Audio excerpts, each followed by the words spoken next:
जो कभी रणभूमि में गूंजा वही आज तुम्हारे सपनों में गूंजता है। आइए हिस्ट्री को रटने के लिए नहीं बल्कि अपना फ्यूचर लिखने के लिए जानते हैं।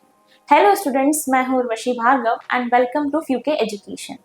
आज हम पढ़ने जा रहे हैं वर्ल्ड हिस्ट्री का one of the most important topic, French revolution, जो अपने ही आप में एक बेंचमार्क है सारे नेशंस के लिए जो क्रिएट किया गया। एक ऐसा रिवॉल्यूशन जिसने बाकी नेशंस को कहीं ना कहीं एक फीलिंग दी कि what is the meaning of unity, जहां पे सभी लोगों ने रिवॉल्यूशन का एक्चुअल मीनिंग समझा।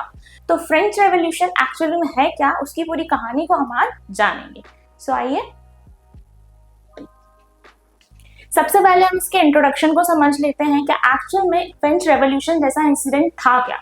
सो The French Revolution was a period of political and societal change in France which began with the States General of 1789 and ended with the coup of 18 Brumaire on 9 November 1799. French revolution एक ऐसा period of time जो हुआ था 1789 से 1799 के बीच में, एक ऐसे इंसिडेंट की सीरीज है जो कि यहाँ पे हुई। उसमें फ्रांस के अंदर काफी ज्यादा सोसाइटल एंड पॉलिटिकल चेंजेस आए जिसने वहां की पूरी सत्ता ही पलट कर रख दी। वहां के लोगों की लाइफ में, वहां के एडमिनिस्ट्रेशन पॉलिसीज में, हर चीज में चेंजेस आए। उसके अलावा बेसिकली ये पीरियड किस बीच में चला, ये चला आपका स्टेट जनरल ऑफ 1789। तो आप पूछेंगे कि मैम ये स्टेट जनरल ऑफ 1789 है क्या। So students, state general of 1789 एक ऐसी मीटिंग थी जो कि वहां के जो किंग होते थे वही ऑर्गेनाइज कराया करते थे। तो उस मीटिंग में ऐसा हुआ क्या कि जो ये फ्रेंच रेवोल्यूशन हमें स्टार्ट करना पड़ा, तो वो हम चैप्टर के आगे हम और जानेंगे। और ये एंड कब हुआ? कूप ऑफ 18 ब्रूमायर। कूप ऑफ 18 ब्रूमायर का मतलब है, ब्रूमायर एक फ्रेंच कैलेंडर का मंथ होता है, और कूप की अगर हम बात करते हैं तो यहाँ पे एक ऐसा सिस्टम जहाँ पे लोगों ने बहुत वायलेंटली इसके अगेंस्ट किया, या एक सडन जो चेंजेस ऑफ गवर्नमेंट में हमें देखने के लिए मिले। तो ये तो था हमारा इंट्रोडक्शन कि फ्रेंच रेवोल्यूशन था क्या, एक इंसिडेंट था जो कि किस टाइम से किस टाइम तक चला। उस इंसिडेंट के अंदर बहुत सारे चेंजेस आए। तो ये जो चेंजेस है ये क्यों आए, इन चेंजेस ने क्या बहुत ज्यादा इम्पैक्ट डाला पूरे वर्ल्ड के ऊपर, और इन सारे चेंजेस की या इन सारी चीजों के हमारे वर्ल्ड पर क्या इम्पैक्ट पड़े। ऐसा कोई भी इंसिडेंट फ्रेंच रेवोल्यूशन का नहीं है जो अपने आप में इम्पोर्टेंट नहीं है।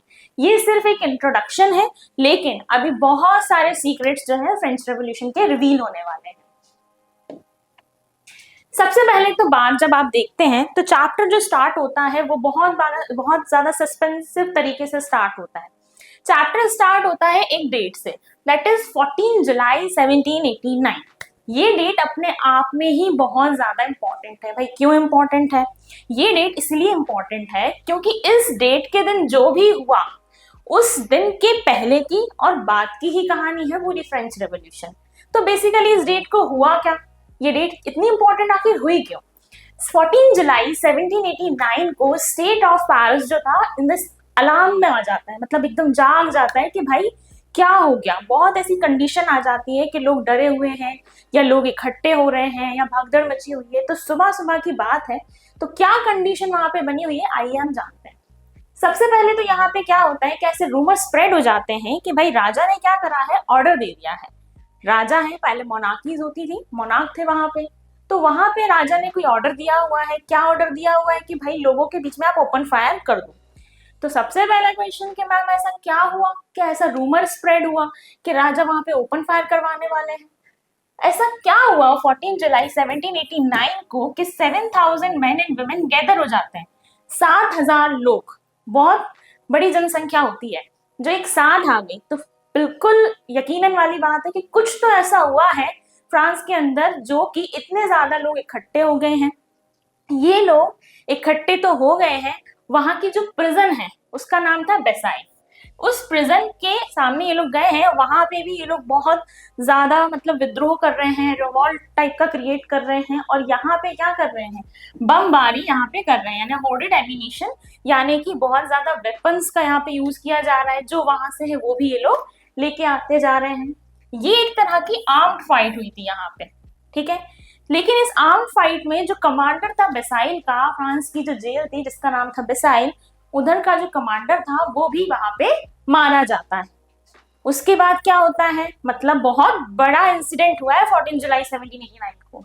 इसके अलावा यहाँ पे क्या होता है, एक जेल है, वहां पे बहुत बड़ा राजा है, लेकिन उस जेल में सिर्फ और सिर्फ कितने लोग हैं, ओनली 7, सिर्फ 7 लोग हैं, और वो भी इस बात का फायदा उठाते हैं और वहां से बाहर निकल जाते हैं। तो सिर्फ इतनी बड़ी जगह पे 7,000 लोग इकट्ठे हो रहे हैं, सिर्फ 7 लोग जेल में हैं। तो आप इसी चीज से समझ सकते हैं कि जुडिशरी ऑर्गन ऑफ स्टेट का कैसे काम कर रहा होगा।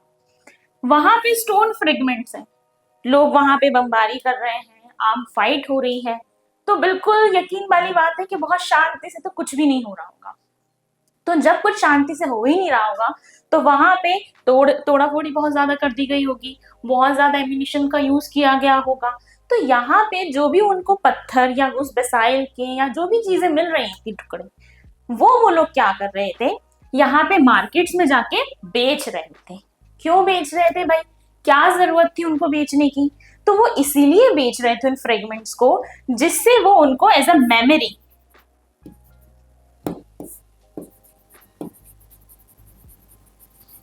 As a memory of destruction. यहाँ पे नेक्स्ट अब हम बात करते हैं कि हमने ये समझ लिया कि 14 जुलाई 1789 को बहुत सारी कंडीशंस हमें देखने को मिली कि in the morning state alarm की पोजीशन में आ चुका है, रूमर फैल चुके हैं, 7,000 लोग इकट्ठे हो गए हैं टाउन हॉल के सामने, यहाँ पे वो लोग बमबारी कर रहे हैं, फ्रेगमेंट्स यहाँ पे इकट्ठे कर रहे हैं, सोवेनिर्स को रख रहे हैं, बेच रहे हैं। तो ये सारी चीजें हुई क्यों, तो फ्रेंच रेवोल्यूशन जो है वो बेसिकली कहानी है 14 जुलाई के एक बिफोर इंसिडेंट की, कि कुछ तो ऐसा हुआ है इस डेट के पहले जिसने ऐसी कंडीशन क्रिएट कर दी कि इस दिन ये सारी चीजें हमें देखने के लिए मिल सके। और जब ऐसी कंडीशन क्रिएट हो जाती है तो यहाँ पे 14 जुलाई के बाद यानी कि आफ्टर इसके क्या कॉन्सिक्वेंसेस रहे होंगे वो भी हम जानेंगे। तो जब भी हमने इस इंट्रोडक्शन लिया था चैप्टर का तो हमने देखा था ना कि भाई एक पीरियड है 1789 से 1799 के बीच का जिसमें कुछ चीजें होती हैं, तो ये वही पीरियड है भाई, कि मतलब इस दिन कुछ ऐसा हुआ, इसके पहले की कोई कहानी है और वही कहानी जो है उसके क्या कॉन्सिक्वेंसेस हमें बाद में देखने के लिए मिलते हैं। तो आप लोग रेडी हो पूरी कहानी को समझने के लिए? तो बेसिकली हम स्टार्ट करें कि एक जमाने की बात यानी फ्रांस में क्या होता था, क्या था, कैसी कंडीशन थी। तो हम स्टार्ट करते हैं। चलिए, ये है फ्रांस के महान राजा लुइस 16। पहले हम देखते हैं कि फ्रांस में कैसा बैकग्राउंड था, क्या कौन सी डायनेस्टी थी। ऑब्वियस सी बात है, पहले मोनार्कीज होती थी, तो यहाँ भी मोनार्क रूल ही है। तो ये one of the famous monarchs थे हमारे। देखिए, इन द ईयर 1774 ये है लुइस 16, ये वहां के क्या बन जाते हैं, किंग बन जाते हैं। ये कौन सी डायनेस्टी या फैमिली से थे, ये बॉर्बन फैमिली या डायनेस्टी से थे। ये बॉर्बन डायनेस्टी से थे, तो इनको क्या कर दिया जाता है कि यहाँ पे थ्रोन ऑफ फ्रांस में बिठा दिया जाता है। जब इनको बिठाया जाता है तब इनकी उम्र महज 16 से 17 साल तक की होती है। मतलब ये कुछ ज्यादा बड़े नहीं है, 16-17 ईयर्स के होंगे मुश्किल से, ये एक अंदाजमन एज है यहाँ पे। जब इनको तख्त पे बिठाया जाता है, थ्रोन ऑफ फ्रांस पे एक राजा बना के बिठाया जाता है, तब भी फ्रांस की कंडीशन कुछ खास अच्छी नहीं थी। मतलब कि वहां की फाइनेंशियल कंडीशन काफी ज्यादा बुरी चल रही थी। तो अब इनके आने के बाद क्या हुआ भाई, वो भी जानना जरूरी है। अब उससे भी इम्पोर्टेंट एक बात यहाँ पे है इनके जीवन से रिगार्डिंग, कि ये जब 20 साल के थे तब इनकी शादी एक ऑस्ट्रियन प्रिंसेस मैरी एंटोनेट से हो जाती है। मैरी एंटोनेट एक ऑस्ट्रियन प्रिंसेस थी, और हमें ये इसलिए जानना जरूरी है कि वो कहाँ की थी, क्योंकि आगे चल के इन नेशंस का बहुत इंपॉर्टेंट रोल हमें देखने के लिए मिलेगा।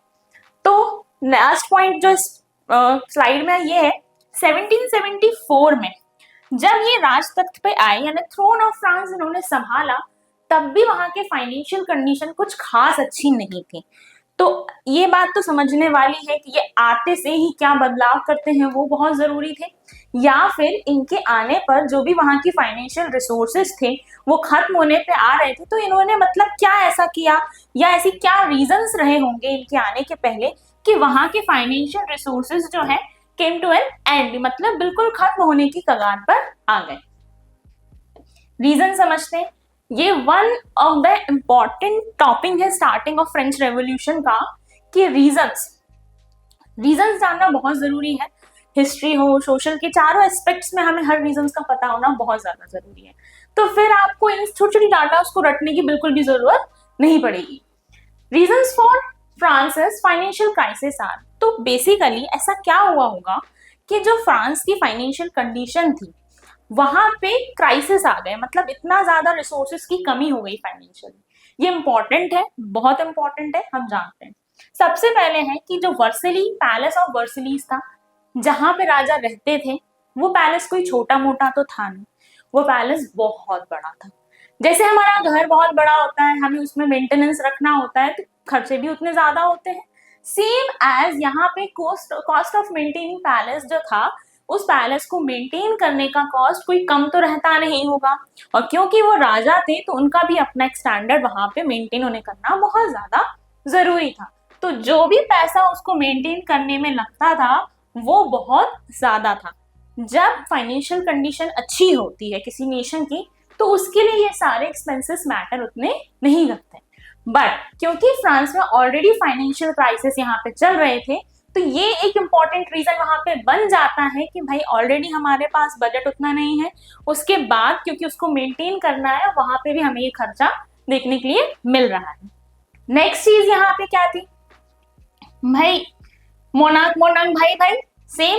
लुइस 16 ने क्या किया, लुइस 16 दयालु भी थे। कैसे दयालु थे वो जान लेते हैं थोड़ा। ऐसा नहीं है कि ब्रिटिशर्स ने सिर्फ इंडिया पे राज किया या यहाँ पे जगहों को कॉलोनाइज रूल किया। बहुत सारे नेशंस के काफी ज्यादा जगहों को उन्होंने वहां पे कॉलोनियल रूल किया हुआ है।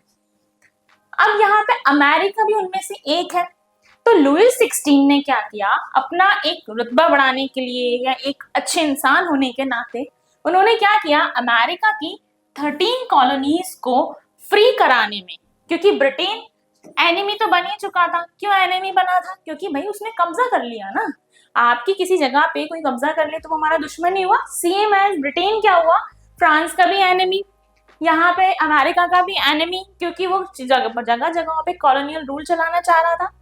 तो उसने अमेरिका की 13 कॉलोनीज को यहाँ पे कंट्रोल में ले लिया था। लुइस 16 ने हेल्प की। अब जब आप इस तरीके की कोई हेल्प करोगे सॉरी, तो वो फ्री ऑफ कॉस्ट तो नहीं होने वाली है, वो यहाँ पे आपके फाइनेंशियल रिसोर्सेज को भी यूज करेगी, क्योंकि आप आर्मी भेजोगे वहां पे, उनको कुछ फाइनेंशियल वेपन हेल्प करोगे, वेपन्स लगेंगे, बहुत सारी चीजें होती हैं। तो यहाँ पे लुइस 16 ने जो अमेरिका की हेल्प की 13 कॉलोनीज को फ्री कराने में, वो इजी तो नहीं रहा होगा। तो वहां पे भी अच्छा खासा फाइनेंशियल खर्चा हमें देखने के लिए मिला। 2 पॉइंट्स हो गए। थर्ड पॉइंट पे आते हैं, lender increase the interest on loan up to 10%। France ने जो लोन लिया था, नेशन से एक दूसरे से लोन लेते रहते हैं, बहुत सारे रीजन होते हैं, एक फ्रेंडशिप मेंटेनेंस के लिए भी, और बाकी उनको फाइनेंशियल जरूरत पड़ती है तो एक दूसरे के काम भी आते ही हैं। यहाँ पे जो लेंडर थे जिनसे फ्रांस ने लोन लिया था, उन्होंने क्या किया, लोन का जो इंटरेस्ट था उसको 10% बढ़ा दिया। ठीक है, यहाँ पे वो डबल हो गया एक तरीके से। रेगुलर एक्सपेंसेस जो थे, ये तो हो गए मेन एक्सपेंसेस, बाकी आप डे टू डे एक्सपेंस तो करोगे ही। ऐसा तो है नहीं कि आप day to day expenses completely उनमें रिडक्शन कर दोगे या उनको कम कर दोगे, वो भी जरूरी है। रेगुलर एक्सपेंसेस जो थे, जैसे आपकी आर्मी भी होगी, भाई आप राजा हैं, आपकी सिक्योरिटी बहुत जरूरी, तो वहां पे आर्मी को मेंटेन करना। आप एक फ्रांस में है, वहां पे जो यूनिवर्सिटीज, कोर्ट यहाँ पे जो है, उनके ऊपर भी जो भी एक्सपेंसेस हो रहे हैं आपको वो करने पड़ेंगे, आप उनके लिए मना नहीं कर सकते हो अगर आप एक अच्छे नेशन को मेंटेन करना चाह रहे हो तो। नेक्स्ट चीज यहाँ पे क्या थी, नेक्स्ट चीज यहाँ पे थी लास्ट में, miscellaneous expenses of long year of Wars होते रहते थे, क्योंकि जिस नेशन के पास जितने ज्यादा एरिया कंट्रोल में होंगे वो उतना ही ज्यादा पावरफुल यहाँ पे मान लिया जाता था। तो वॉर्स होते रहते थे, पर वॉर ऐसे नहीं होते ना आज हुए कल खत्म, ठीक है, वॉर मतलब काफी लॉन्ग पीरियड ऑफ टाइम के लिए चलते थे पहले के वॉर्स। तो यहाँ पे क्या हुआ, जो उनके मिसलेनियस एक्सपेंसेस थे उनमें भी मतलब यहाँ पे एक रीजन बना ये फ्रांस के फाइनेंशियल क्राइसिस का। लिवर क्या है, ये एक इम्पॉर्टेंट टर्म है, ये आपके एक छोटे से बॉक्स में आपको बुक में भी देखने के लिए मिलेगा। ये एक यूनिट है जो फ्रेंच करेंसी की तरह यूज की जाती थी, जैसे हमारा रुपीज है, ठीक है, वैसे ही एक ये यूनिट थी फ्रांस में लिवर यहाँ पे, लेकिन ये डिसकंटिन्यूड हो गई इन द ईयर ऑफ 1789। ये इंपॉर्टेंट है कि कब ये डिसकंटिन्यू हो गई, तो मतलब अब ये यूज में नहीं है, बट क्योंकि इसी यूनिट ऑफ करेंसी में यहाँ पे लोन्स की पेमेंट वगैरह हुई है, इसीलिए हमको ये थोड़ा सा जानना जरूरी था। चलिए, ये तो हमने जाना कि भाई फ्रांस के राजा कौन थे, ये समझ में आ गया। राजा की कंडीशन कैसी थी जो फ्रांस में, मतलब ऐसा रिवॉल्यूशन, फ्रेंच रिवॉल्यूशन हमें देखने के लिए मिला, ठीक है, लेकिन ये तो राजा की बात हो गई, लेकिन क्या राजा की कंडीशन जान के हम पूरे रिवॉल्यूशन की स्टोरी को जान सकते हैं क्या? नहीं। वहां के लोग रह कैसे रहे हैं, वहां के लोग है कैसे, उनके बारे में जानना जरूरी है कि नहीं? जरूरी। आइए जानते हैं। तो फ्रांस में जो फ्रेंच सोसाइटी थी वो डिवाइड थी आपकी 3 स्टेट्स में, मतलब एक तरीके से कैटेगरीज हैं ये लोगों की, लोगों को बांटा गया है 3 अलग अलग हिस्सों में। तो उन तरीकों को जानते हैं कि उन्होंने कैसे कैटेगराइज किया था। सबसे पहले था आपका first estate, second estate, third estate. तो ये 3 कैटेगरीज थी, तीनों ही कैटेगरी अपने आप में इंपॉर्टेंट है, ठीक है, कैसे हैं भाई? फर्स्ट एस्टेट थे क्लर्जी। क्लर्जी वो लोग होते थे जो किससे रिलेटेड होते थे? चर्च, यानी चर्च में जो भी आपके फादर हैं या जो भी वहां पे हेल्पर्स हैं, हेल्पर्स तो नहीं बट एक अच्छी पोजीशन पे चर्च में, तो वो लोग कौन, क्या कहते थे हम उनको? क्लर्जी कहते थे। एग्जाम्पशन फ्रॉम टैक्स, इनके ऊपर किसी भी तरह का टैक्स नहीं लगता था। अब बात ये आती है कि मैम टैक्स कहाँ से आया, क्या टैक्स लगता भी था या नहीं भी लगता था, ये तो आपने बताया नहीं, तो वो भी हम आगे बहुत अच्छे से पढ़ने वाले। पहले हम ये पढ़ लेते हैं कि तीनों स्टेट में थे कौन कौन। सेकेंड स्टेट में थे नोबिलिटी। नोबिलिटी वो लोग थे, किंग और उनके जो भी साथ सामंतशाही थे या जो भी उनके कर्टायर्स थे, जिनको क्या मिलते थे? फ्यूडल प्रिविलेजेस, उनको बोलते थे नोबिलिटी। पीजेंट्स, पीजेंट्स यानी कि हमारे यहाँ पे जितने भी कॉमन पीपल, बाकी जो रेस्ट ऑफ द पॉपुलेशन जो हमारे पास बच गई, वही हमारी कौन सी कैटेगरी में आ गए? थर्ड स्टेट में। अब ये तो हम बहुत अच्छे से समझते हैं कि भाई चर्च में भी ज्यादा पॉपुलेशन नहीं होगी अगर देखा जाए तो, चर्च के जो भी हमारे क्लर्जी कैटेगरी में। नोबिलिटी या जिनके पास फ्यूडल प्रिविलेजेस थे, जो भी हमारे फ्यूडलिज्म को फॉलो कर रहे थे, उनकी भी पॉपुलेशन उतनी नहीं होगी। आम जनता ज्यादा होती किसी भी नेशन में, नहीं। तो यहाँ पे पीजेंट्स की ही पॉपुलेशन जो थी वो कितनी थी? पीजेंट्स की पॉपुलेशन जो थी वो 90% ऑफ पॉपुलेशन ये लोग कवर्ड करते थे। अब एक अजीब डाटा सामने आता है कि भाई पॉपुलेशन इनकी बहुत ज्यादा है, लेकिन जो लैंड का एरिया है वो इनके पास ज्यादा है। दोनों के पास मिला के 60% लैंड होता था। जब आप किसी नेशन में रहते हो तो आपको नेशन के वेलफेयर के लिए, उसके डेवलपमेंट के लिए कुछ अमाउंट, क्योंकि आप वहां रह रहे हो, वहां के रिसोर्सेस यूज कर रहे हो, तो देना पड़ता है। हम अभी गवर्नमेंट को देते हैं, तो ये किसको देते थे? ये राजा को देते थे। अब किस तरीके से देते थे? तो जो भी अमाउंट ये लोग पे करते थे या कुछ लोग नहीं भी करते थे तो उसको बोलते थे टैक्स। क्लर्जी एक अच्छी कंडीशन में लोग हैं ये, लेकिन ये एग्जाम्प्टेड टैक्स है, इनको किसी भी तरह का टैक्स नहीं देना होता था। नोबिलिटी भी एक अच्छी पोजीशन में है, भाई आपको प्रिविलेजेस फ्रॉम बर्थ मिल रहे हैं, राजा के साथ है या राजा के बाद आपकी जो पोजीशन है वह आपकी ही अच्छी है, लेकिन इसके बाद भी ये भी कैसे थे? एग्जाम थे टैक्स, इनको भी टैक्स नहीं देना पड़ता था। लेकिन बेचारे कॉमन पीपल, पीजेंट्स, इनकी तो पोजीशन भी अच्छी नहीं थी, इनके पास लैंड भी उतना नहीं था, स्टिल इनको क्या करना पड़ता था? टैक्स को पे करना पड़ता था। ऐसी कंडीशन थी क्यों? तो आप अगर इस बात को अच्छे से समझो तो आपके अंदर भी एक फीलिंग अराइज हुई होगी कि मैम यहाँ पे जो पीजेंट्स हैं उनके साथ क्या हो रहा है? उनके साथ अनफेयर कंडीशन यहाँ पे डेवलप हो रही है, उनके साथ अनफेयर हो रहा है। मतलब आप पूरा जो बर्डन है नेशन का, कहीं ना कहीं उसके डेवलपमेंट का, उसके एक्सपेंसेस का, वो किससे बेयर करवा रहे हो? यहाँ पे थर्ड स्टेट से बेयर करवा रहे हो। ये तो अभी हमने सिर्फ एक ऊपरी बात समझी कि भाई वहां पे 3 स्टेट्स थे, वहां पे 3 कैटेगरी थी, कौन कौन थी, किनको टैक्स देना होता था, किसकी कितनी पॉपुलेशन थी, कितना एरिया ऑफ लैंड किसके पास था। यहां तक बात क्लियर हुई। अब हम बढ़ते हैं आगे। देखिए, टैक्स वाली कंडीशन से आपको कुछ समझ में तो आया होगा। अभी हम इस पिक्चर को भी समझेंगे। पहले हम कुछ पॉइंट्स यहाँ पे समझ लेते हैं। देखिए, फर्स्ट एस्टेट कौन सा था हमारा? फर्स्ट एस्टेट था क्लर्जी। क्लर्जी टैक्स देते थे क्या? ये लोग टैक्स नहीं देते थे। तो बेसिकली ये बात ये है कि फर्स्ट एस्टेट टैक्स देता तो नहीं था, लेकिन क्योंकि वो चर्च से रिलेटेड है, क्लर्जी पीपल हैं, तो यहाँ पे क्या करते थे वो? यहाँ पे ये करते थे कि वो अपना जो शेयर था उसको एक्सट्रैक्ट करते थे। कैसे एक्सट्रैक्ट करते थे? अपना जो शेयर था टैक्स का वो किससे लेते थे? थर्ड स्टेट के लोगों से लेते थे, क्योंकि सबसे ज्यादा वही आपकी एग्रीकल्चर फील्ड में वही थे। ये टैक्स लगाया जाता था चर्च के द्वारा, और इसमें क्या करते थे, जितना भी आपका टोटल एग्रीकल्चर प्रोड्यूस है उसका 1/10 आपको देना होगा।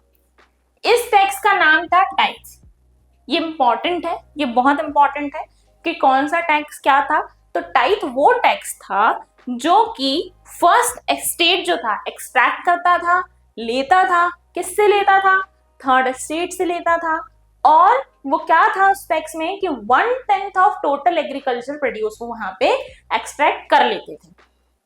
नेक्स्ट पॉइंट जो है, दो तरह के टैक्स थे, ठीक है। यहाँ पे अगर हम देखते हैं तो हमारे जो टैक्स थे यहाँ पे दो तरह के थे। फर्स्ट थे आपके टैल। ये जो था ये आपका क्लर्जी लेते थे।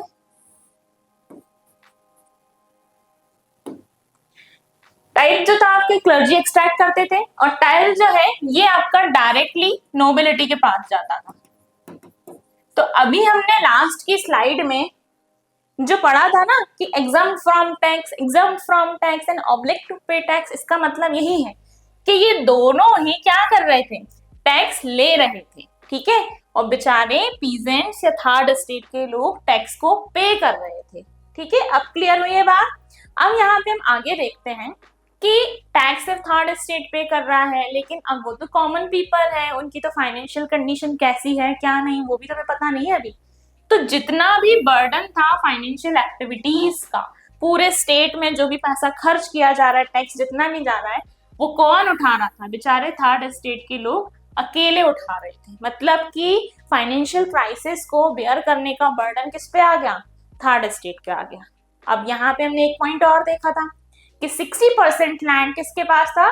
फर्स्ट और सेकंड एस्टेट के पास था। तो थर्ड पर्सन के पास मुश्किल से 40% ही बचा। लास्ट पॉइंट, नोबल्स जो थे या नोबिलिटी कैटेगरी के जो लोग थे, इनको फ्यूडल प्रिविलेजेस मिलते थे।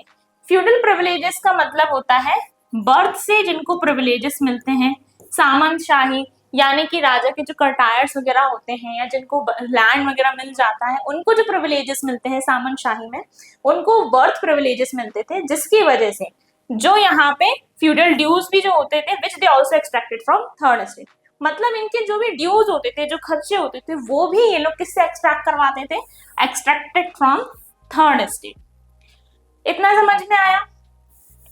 अब एक इंपॉर्टेंट बात समझते हैं, बहुत इंपॉर्टेंट। एक जाल सा बिछा हुआ नहीं दिख रहा है आप लोगों को कि नोबिलिटी ने, क्लर्जी ने एक जाल बिछाया हुआ है? तो ये पिक्चर वही डिपिक्ट कर रही है। ये आप वेब देख रहे हो, इस पिक्चर का नाम आपकी बुक में भी है स्पाइडर एंड द फ्लाई। ये है आपके नोबिलिटी वाले पीपल, ठीक है। यहाँ पे ये आपका थर्ड स्टेट का पीपल है, इंसान है, जो कि क्या कर रहा है? सामान लाता जा रहा है, बट ये क्या हो रहा है? ये सेटिस्फाई नहीं हो रहा है। तो यहाँ पे ये किसका काम कर रहे हैं? ये है स्पाइडर। स्पाइडर क्या करता है? क्यों बोला जा रहा है स्पाइडर? स्पाइडर एक वेब क्रिएट करता है। उस वेब को जब वो क्रिएट कर देता है तो उसमें कोई भी इंसेक्ट हो, चाहे वो यहाँ से जाए, सेंटर पोजीशन से जाए, वो फंस ही जाता है। तो ये क्या काम कर रहे थे? ये काम कर रहे थे एक स्पाइडर का। और ये बेचारा थर्ड स्टेट का इंसान, ये फ्लाई है, कि कितनी भी कोशिश करे इस फ्लाई से बाहर जाने की, वो नहीं जा पा रहा था। वो जहां से भी जाने की कोशिश करता वो वहां फंस जाता। क्यों? क्योंकि वो इनको सेटिस्फाई ही नहीं कर पा रहा था। सारे टैक्सेस, सारे फाइनेंशियल बर्डन उसी के ऊपर आते जा रहे थे। अब आया समझ में कि फ्रांस की कंडीशन इतनी बुरी क्यों थी, ठीक है। अनफेयर प्रैक्टिसेस वहां पे हमें देखने के लिए मिल रही थी। चलिए, जब ऐसी कंडीशन होती है ना, मतलब किसी एक कैटेगरी ऑफ पीपल पे आप ज्यादा बर्डन डाल दो, उसके बाद उनके साथ अनफेयर तो करो ही, सारे बर्डन जो भी पैसा है, जो भी आपके टैक्सेस है, उन्हीं से आप डिवाइड करा रहे हो। तो यहाँ पे कंडीशन क्रिएट हुई। क्या कंडीशन क्रिएट हुई? उसको बोला गया सबसिस्टेंस क्राइसिस। ये क्या कंडीशन थी, ये कैसे बनी, इसको क्यों सबसिस्टेंस क्राइसिस बोला गया, आइए हम जानते हैं। जो फ्रांस की पॉपुलेशन थी वो कंटिन्यूअसली बढ़ रही थी, ठीक है, जिसकी वजह से वहां पे डिमांड में भी इंक्रीज आ रहा था। किस डिमांड में? जब जनता बढ़ती है तो उसको रिसोर्सेस की भी नीड होती है। सबसे इंपॉर्टेंट होता है फूड, उसकी बहुत इंपॉर्टेंट नीड होती है। हमारे यहाँ पे स्टेपल डाइट जो होती है, जैसे हमारे यहाँ रोटी है, चावल है, इस टाइप का खाना हमारे यहाँ मैंडेटरी मान लिया जाता है। लेकिन वहां पे स्टेपल डाइट थी ब्रेड, बहुत इंपॉर्टेंट था वहां पे ब्रेड, और उसके जो प्राइस थे वो बढ़ते जा रहे थे। अब प्राइस क्यों बढ़ रहे थे, थोड़ा सा इकोनॉमिकली भी रिलेट करेंगे हम इसको। तो प्राइस क्यों बढ़ रहे थे वो हम समझते हैं। यहाँ पे चीजों की डिमांड बढ़ रही थी, ठीक है, लेकिन सप्लाई उतनी थी नहीं, तो सो ऑब्वियस है कि यहाँ पे क्या होगा, उसके प्राइस बढ़ा दिए जाएंगे। जब प्राइस बढ़ जाएंगे तो क्या गरीब इंसान उसको खरीद पाएगा? नहीं खरीद पाएगा। तो कौन खरीद पाएगा? क्लर्जी या फिर नोबल्स ही खरीद पाएंगे। तो यहाँ पे भी उनके साथ फिर अनफेयर होने लग गया। नेक्स्ट चीज है, यहाँ पे लोग जो थे एज अ लेबर वर्क करते थे वर्कशॉप में, और उनके वेजेस भी क्या थे, सफिशिएंट नहीं थे। मतलब कि बहुत ज्यादा मेहनत करने के बाद भी जो भी अमाउंट उनको मिलता था वो इतना भी सफिशिएंट नहीं था कि वो अपना पेट भर सके। जो यहाँ पे गरीब और अमीर लोगों के बीच का गैप था वो धीरे धीरे क्या होता जा रहा था, वाइडन होता जा रहा था। क्यों?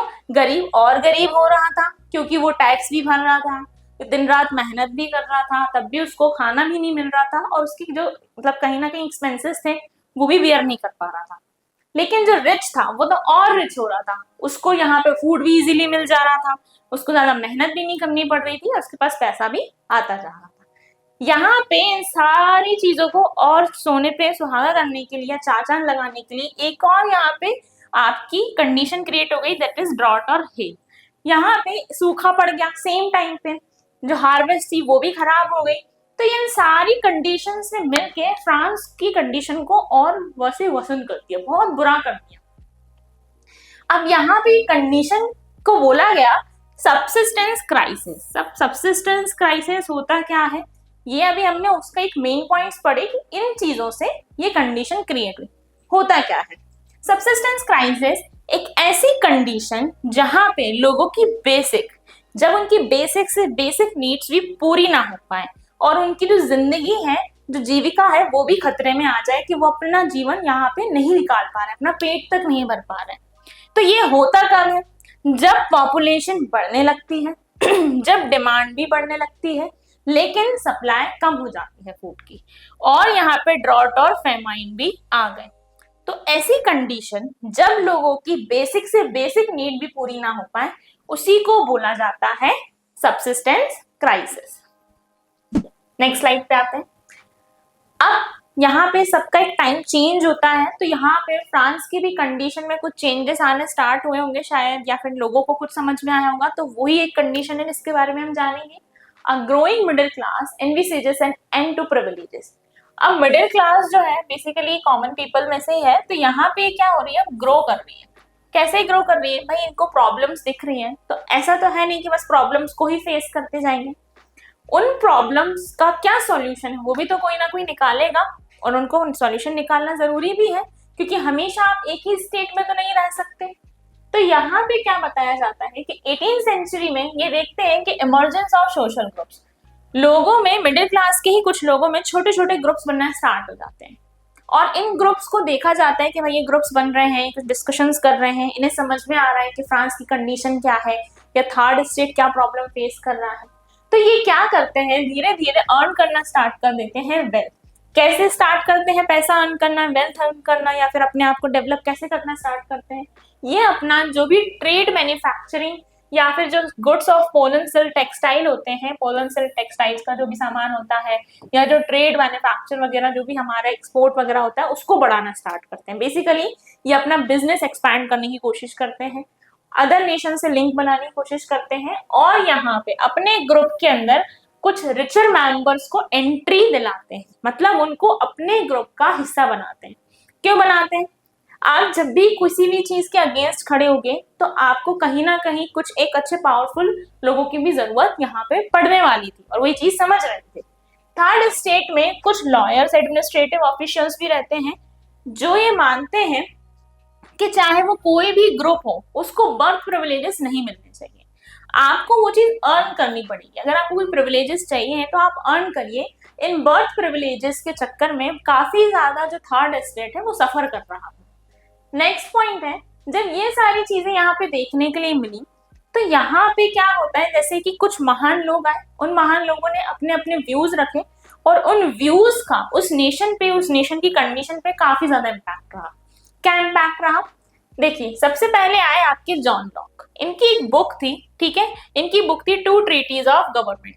टू ट्रीटीज ऑफ गवर्नमेंट इनकी बुक थी, सॉरी, जिसमें इन्होंने ये बोला कि जो doctrine of divine and absolute right of monarch है उसको आप हटाओ।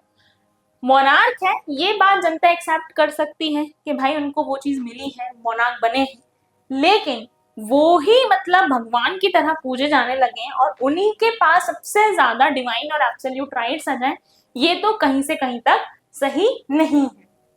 नेक्स्ट जो थे वो थे आपके जीन जैक्यूज रोसियो जो थे, इन्होंने क्या किया था, एक आइडिया फॉरवर्ड किया था। इन्होंने बोला था कि जो भी किसी भी जगह पे गवर्नमेंट बनती है वो जनता की सहमति से बननी चाहिए, या फिर यहाँ पे क्या होना चाहिए, एक कॉन्ट्रैक्ट क्रिएट होना चाहिए जनता और गवर्नमेंट के बीच में। जैसे हम वोट करते हैं तभी कोई पार्टी आती है ना जो यहाँ पे हमारे नेशन को लीड करती है, तो यहाँ पे क्या होता है, गवर्नमेंट ऐसी ही बननी चाहिए जिसमें जनता और यहाँ पे जो भी आपका हेड होगा, पीपल और वहां उनके रिप्रेजेंटेटिव के बीच में एक सोशल कॉन्ट्रैक्ट क्रिएट हो सके। लास्ट जो थे मॉन्टेस्क्यू, इनकी बुक थी द स्पिरिट ऑफ लॉस, जिसमें इन्होंने बोला था कि division power of with in the government, legislative, executive, judiciary. मतलब ये कोई नई चीज नहीं है, जो ऑर्गन, 3 ऑर्गन ऑफ गवर्नमेंट हम पढ़ते हैं, लेजिस्लेटिव, एग्जीक्यूटिव और जुडिशरी, ये फ्रेंच रेवोल्यूशन के टाइम से हमें देखने के लिए मिल रहा है। और इससे क्या होगा, आप बहुत ज्यादा बेहतर तरीके से एडमिनिस्टर कर पाओगे, किसी भी जगह को गवर्न कर पाओगे। यहाँ तक आप लोगों को समझ में आया कि 3 फिलोसोफर्स आए, जॉन लॉक आए, जीन जैक्यूज रोसियो आए, मॉन्टेस्क्यू आए। इनकी बुक्स पता होना बहुत जरूरी है, इनके क्या डॉक्ट्राइन्स थे, इन्होंने क्या बताया अपनी बुक्स के अंदर, वो भी बहुत ज्यादा इंपॉर्टेंट है। सो फ्रेंड्स, बड़ा सोचो बड़ा करो, क्योंकि इतिहास गवाह है कुछ भी नामुमकिन नहीं। और अगर आपको ये वीडियो बहुत अच्छा लगा हो तो ऐसे ही और इंफॉर्मेटिव वीडियोस के लिए हमारे चैनल को लाइक एंड सब्सक्राइब जरूर करें। Thank you.